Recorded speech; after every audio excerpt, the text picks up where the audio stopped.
నాకు నాకు చాలా చాలా తినేయి ఇవి కావాలి.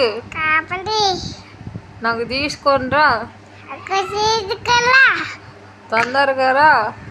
ఇంకా నేను నేను నిద్రపోతున్నా.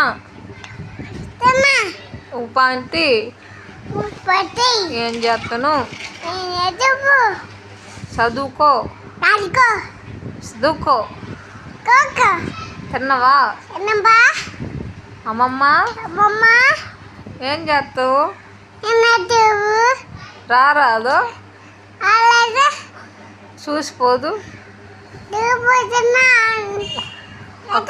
ఒకసారి అక్కడాడితా ఆ, అక్కడాడి చీకూర చేస్తా. చీకటాడిండు చీకూర చేపిస్తాను. చీకటి పెట్టి తిన్ని తొందర రాను. నన్ను కలక పండక్కి మణికట చక్రాలు చేసినవా? కక్క చేసిన అరిసెలు చేసినవా? అది చేసిన కజ్జికాయలు చేసినవా? డాక్టర్ కాదు చేస్తే పంపి. శ్రీ బొమ్మండి అంటే బొమ్మండి